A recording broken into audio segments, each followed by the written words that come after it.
Hello friends, हम पढ़ रहे हैं हमारे बुक का chapter number 5 pastoralists in the modern world. और हमारा आज का टॉपिक है colonial rule and pastoral life. हमने अपने पिछले क्लास में पढ़ा था कि जो पैस्टरलिस्ट लोग होते हैं उनका प्लेट्यूज, प्लेन्स और डेजर्टी रीजन में क्या लाइफ स्टाइल है, वे लोग किस तरीके से सिचुएशन के अकॉर्डिंग अपने आप को वहाँ के सराउंडिंग्स में एडजस्ट करते हैं। और आज के इस वीडियो में हम जानेंगे कि कॉलोनियल रूल यानी जब इंडिया में ब्रिटिश सरकार थी तब उस समय इन पैस्टरलिस्ट लोगों की यानी पशुपालकों की क्या स्थिति थी। तो चलिए स्टार्ट करते हैं। अब जैसे ही इंडिया में ब्रिटिश सरकार आती है तो उसने आने के बाद बहुत सारे बदलाव किए। तो ऐसा ही कुछ बदलाव इन पैस्टरलिस्ट लोगों के जीवन पर भी पड़ता है। कॉलोनियल रूल ने पैस्टरलिस्ट लोगों के जीवन को बदल दिया था। अब किस तरीके से बदला था वे हम देखते हैं।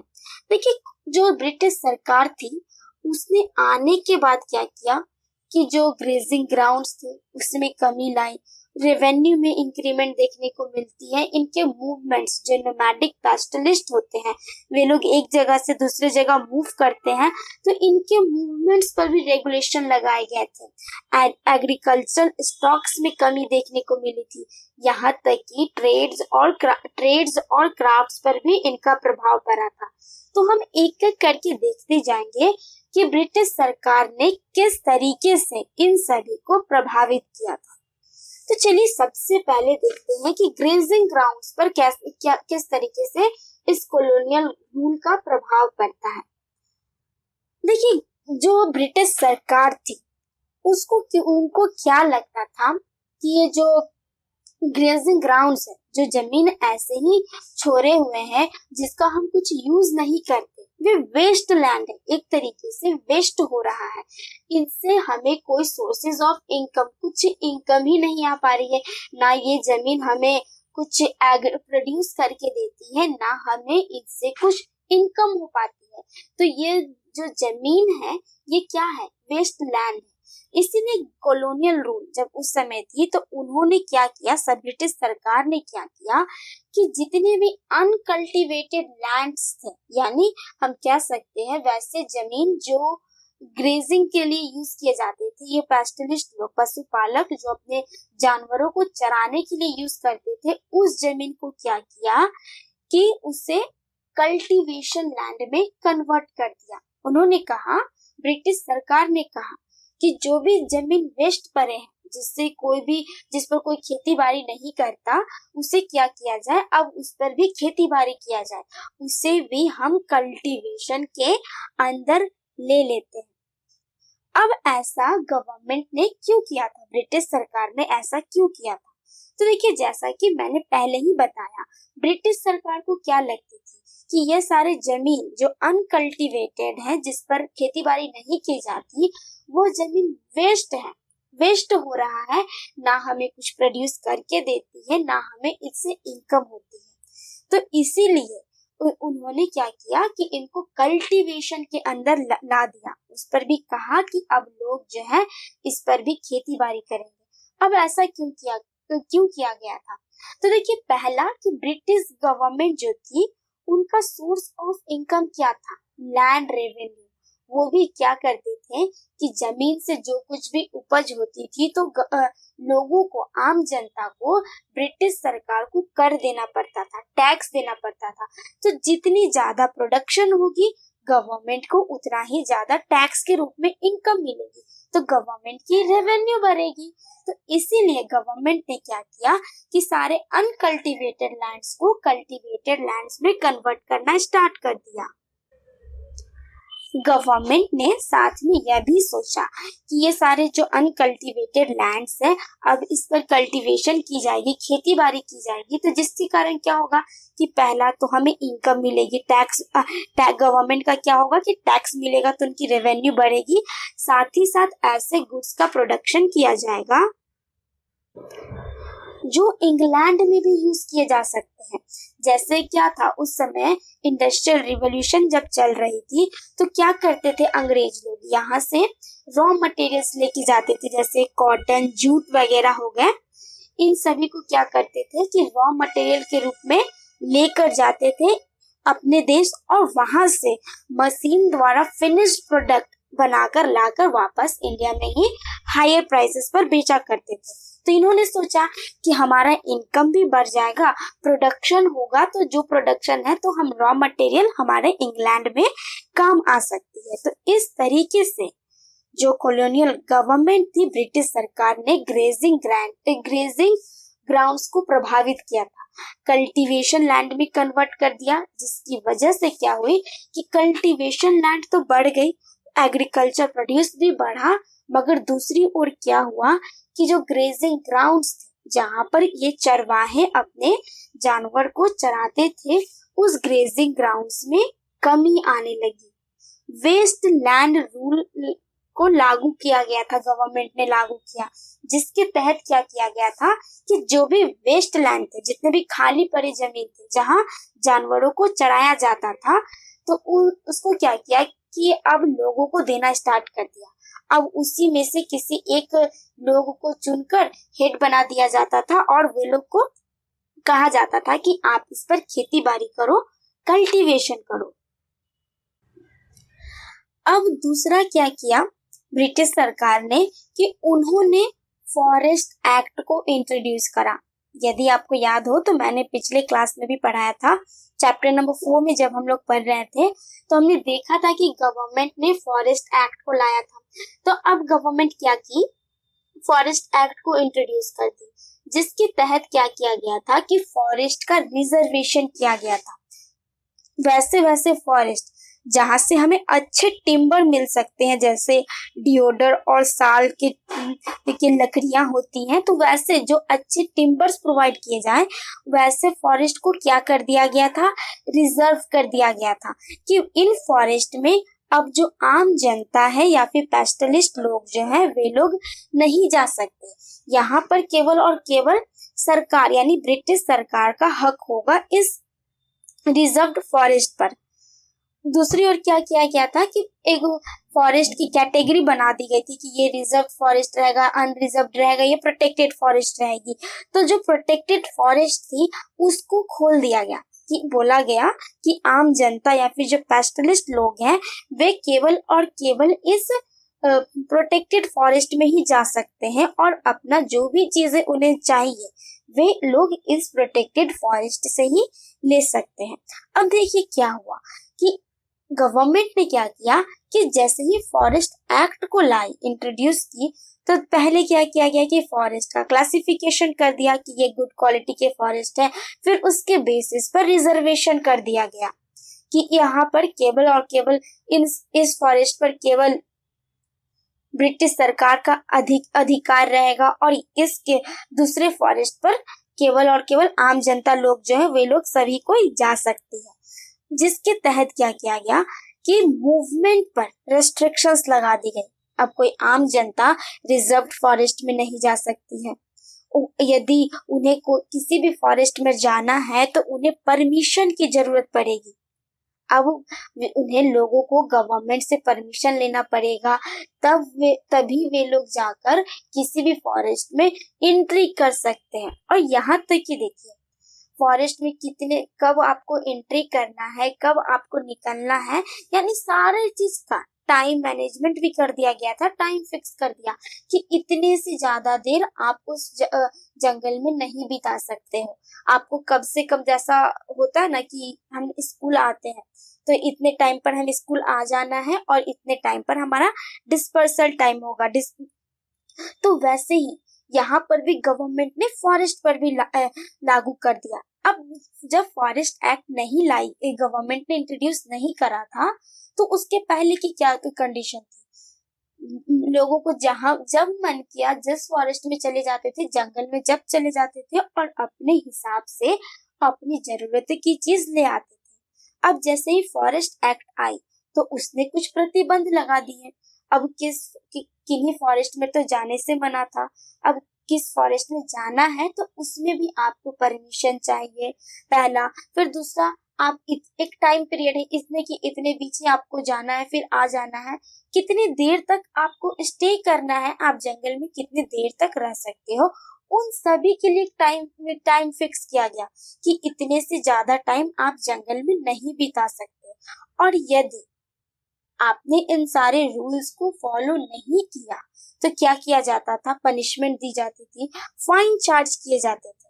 यदि जो टाइम पीरियड आपको दिया गया है कि हाँ इतने से इतने देर तक ही आपको इस जंगल में बिताना है, यदि आपने उस स्पेसिफाइड टाइम पीरियड से अधिक समय जंगल में बिताया तो इसके लिए आपको पनिशमेंट के रूप में गवर्नमेंट को फाइन देनी होगी।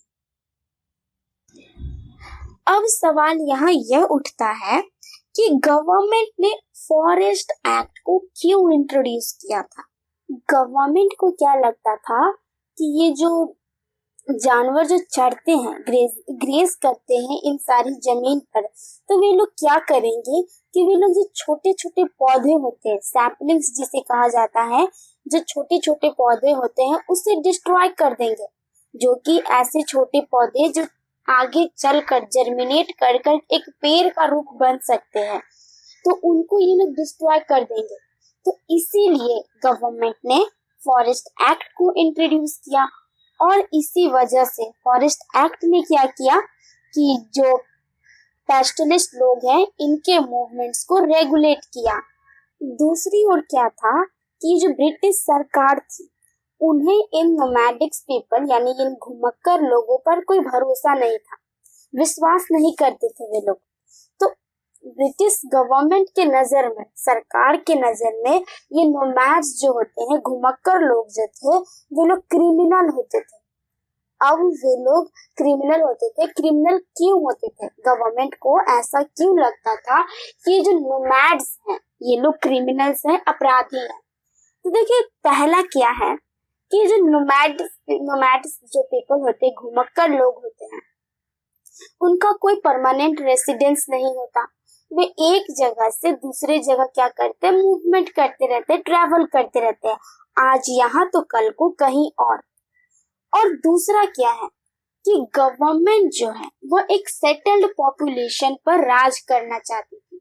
अब देखिए क्या होता है कि जो नोमैड्स लोग हैं वे लोग आज यहाँ है कल को कहीं और, तो उनका मतलब अपना परमानेंट रेसिडेंस नहीं है, एक जगह से दूसरी जगह ट्रैवल करते हैं। तो ऐसे लोगों पर राज करना, रूल करना गवर्नमेंट के लिए आसान नहीं था। तो वहीं दूसरी ओर जो लोग सेटल्ड लोग रहते हैं तो उसके लिए क्या है, गवर्नमेंट इजीली रूल कर सकती है ना उन लोगों पर। गवर्नमेंट को पता है कि हाँ इनका मतलब इतना एरिया है, ये गांव में इतने लोग रहते हैं और ये पर्टिकुलर आदमी इस गांव का है, इस पैसे को फॉलो करता है, तो उसके अकॉर्डिंग कितना उसका प्रोडक्शन होता है, तो उसके अकॉर्डिंग वो पर्टिकुलर आदमी हमें कितना टैक्स दे सकता है। तो मतलब एक ओवरऑल देखा जाए तो सेटल्ड पॉपुलेशन पर गवर्नमेंट को रूल करने में, राज करने में आसानी होती थी। तो वहीं दूसरी ओर जो लोग नोमैड्स हैं, घूमते रहते यहाँ से वहां, उनका कोई परमानेंट ठिकाना है ही नहीं, तो गवर्नमेंट को कैसे पता चलेगी आज ये इस गांव में आ गए, कल को किसी दूसरे गांव में चले गए, तो जो भी उनका रूल करने में दिक्कतें आती थी। तो इसीलिए गवर्नमेंट ने इन नोमैड्स लोगों को क्रिमिनल घोषित कर दिया। गवर्नमेंट के नजर में ये लोग क्रिमिनल बन गए। तो जिसके लिए गवर्नमेंट ने क्या किया कि 1871 में क्रिमिनल ट्राइब्स एक्ट को पास किया। अब इस एक्ट के तहत क्या किया गया कि जैसे क्राफ्ट्समैन, ट्रेडर्स और पैस्टलिस्ट लोगों की जो कम्युनिटी थी उन्हें क्रिमिनल माना गया। इस एक्ट के अकॉर्डिंग इन लोगों को क्रिमिनल माना गया। और ऐसा नहीं है, इन लोगों को कहा गया कि ये लोग जो नोमैड्स जो है, पैस्टलिस्ट लोग जो हैं, वे लोग जन्म और नेचर से ही क्रिमिनल होते हैं। अब देखिए क्या हुआ कि जैसे ही 1871 में क्रिमिनल ट्राइब्स एक्ट को लाया गया, फाइनली रूप से जब इसे लागू कर दिया गया, तो क्या हुआ कि जो पैस्टलिस्ट लोग थे, अब इन लोगों को एक पर्टिकुलर विलेज दे दिया गया कि वे लोग इसी पर्टिकुलर सेटलमेंट, इसी पर्टिकुलर एरिया में वे लोग रह सकते हैं। और प्लस वे लोग रहेंगे तो उन्हें मूवमेंट के लिए, एक जगह से दूसरी जगह जाने के लिए गवर्नमेंट से परमिशन लेनी पड़ेगी और उन लोगों पर कड़ी निगरानी रखेंगे। गवर्नमेंट की जो पुलिस रहेंगे, पुलिस अधिकारी रहेंगे, वे लोग उन पर निगरानी रखेंगे। तो इस तरीके से गवर्नमेंट ने क्या किया कि अब वो लोग चाहते थे कि किसी भी तरीके से नोमैडिक्स लोगों पर भी रूल किया जाए। तो गवर्नमेंट ने ये तरीका अपनाया और इस तरीके से गवर्नमेंट ने इन नोमैड्स पर, इन पेस्टलिस्ट लोगों पर अपना रूल करना चाहा। अब देखिए गवर्नमेंट ने क्या किया कि जैसा कि हम सभी जानते हैं, ब्रिटिश गवर्नमेंट जब थी तो हम लोगों से टैक्स लिया करती थी वो, तो उन्होंने, गवर्नमेंट ने land, canal water, salt, trade goods और एनिमल्स पर टैक्स चार्जेस करना स्टार्ट कर दिया कि अब भाई जानवरों पर भी टैक्स लिया जाएगा। ग्रेजिंग पर भी टैक्स चार्ज करना स्टार्ट कर दिया था गवर्नमेंट ने कि जो लोग जानवर को चराएंगे, तो जितने जानवरों को वो लोग चराएंगे तो उसके अकॉर्डिंग उन लोगों को गवर्नमेंट को टैक्स देनी पड़ेगी। अब जिसकी वजह से क्या हुआ कि जो भी पेस्टलिस्ट, जिनके पास जितने जानवर रहेंगे वो उतने जानवर के अकॉर्डिंग उतना टैक्स गवर्नमेंट को देंगे। मतलब जितने अधिक आपके पास जानवर रहेंगे उतना अधिक आप गवर्नमेंट को टैक्स दो। प्लस देखिए टैक्स अब पेस्टलिस्ट लोगों को दो तरीके से देना पड़ता था। पहला तो एनिमल्स पर देना पड़ रहा है, दूसरा जब वे लोग अपने जानवरों को चराएंगे, ग्रेज करेंगे, तो ग्रेजिंग पर भी आपको टैक्स देनी है। तो देखिए टैक्स जो है वो डबल हो गया। एक तो पहला कि जानवर रखने पर तो जितना अधिक जानवर उतना अधिक टैक्स, जितना अधिक जानवर रहेगा तो उतना ही अधिक हमें उसे ग्रेज कराने की जरूरत है, चराने की जरूरत है, तो वहां पर भी आप उतना ही टैक्स दो। तो जिसके कारण क्या हुआ कि पेस्टलिस्ट लोगों ने अब जानवर रखना कम कर दिया, जिसकी वजह से एग्रीकल्चरल स्टॉक्स में कमी आई। अब देखिए 1850 से 1880 के बीच क्या हुआ कि गवर्नमेंट ने क्या किया कि टैक्स कलेक्शन के लिए अब एक कॉन्ट्रैक्टर्स को दे देते थे कि आप लोगों का काम है कि आप लोग जाकर आम जनता से टैक्स कलेक्ट करोगे। तो अब देखिए ये कॉन्ट्रैक्टर्स लोग क्या करते थे, आम जनता से अधिक टैक्स चार्जेस किया करते थे। मतलब कि जितने रेट से गवर्नमेंट टैक्स लेती थी तो वे लोग उस टैक्स में अपना प्रॉफिट ऐड कर उतने ज्यादा अमाउंट आम लोगों से, टैक्स पेयर से कलेक्ट किया करते थे। तो जो लोगों पर देखा जाए तो टैक्स का बर्डन जो है वो बहुत ही अधिक बढ़ गया था। खास करके पेस्टलिस्ट लोगों पर देखा जाए तो दो जगह उन्हें टैक्स पे करना पड़ रहा है, पहले एनिमल्स के लिए, फिर ग्रेज करने के लिए, प्लस ये जो कॉन्ट्रैक्टर्स है ये लोग अपना प्रॉफिट उसमें ऐड कर लेते हैं। तो जो क्या है कि टैक्स का बर्डन बढ़ गया था लोगों पर। फिर बाद में गवर्नमेंट को रियलाइज हुई तो गवर्नमेंट ने 1880 में क्या किया, 1880 में, कि जो टैक्स कलेक्शन के लिए जो कॉन्ट्रैक्टर्स को दिया जाता था अब वो गवर्नमेंट अथॉरिटी जो है वो अपने पास में लेती है। अब डायरेक्ट गवर्नमेंट ही टैक्स कलेक्ट किया करती थी आम लोगों से। अभी जो पेस्टलिस्ट लोग थे, नोमैड्स जो थे, उन लोगों को पास दिया गया था। अब वे लोग पास दिया जाता है कि जब भी वे लोग ग्रेजिंग करने के लिए जाएंगे अपने जानवरों की, तो क्या उन्हें वो पास लेकर जाना है, कितने जानवर है वो लिखे जाएंगे, कितना टाइम ड्यूरेशन आपको करना है, उस जानवर पर आपको कितना टैक्स पे करना है, तो ये सारा उस पास पर लिखा हुआ रहता था। तो ओवरऑल हम देखें कि कॉलोनियल रूल यानी ब्रिटिश गवर्नमेंट के राज में पेस्टलिस्ट लोगों की जो स्थिति थी वह बहुत ही बुरी थी। वे लोग कर्ज में डूब चुके थे, उन्हें अधिक टैक्स पे करना पड़ रहा था। अब वे लोग क्या करते कि अब अधिक जानवरों का पालन पोषण नहीं करते, ग्रेजिंग लैंड्स में कमी आई। तो इस तरीके से कॉलोनियल रूल ने पेस्टलिस्ट लोगों के जीवन को प्रभावित किया। आई होप आपको ये टॉपिक क्लियर हो गया होगा। हम अपने नेक्स्ट क्लास में एक नए टॉपिक के साथ मिलेंगे। हमारे इस चैप्टर के नोट्स का PDF आपको डिस्क्रिप्शन बॉक्स में मिल जाएगी।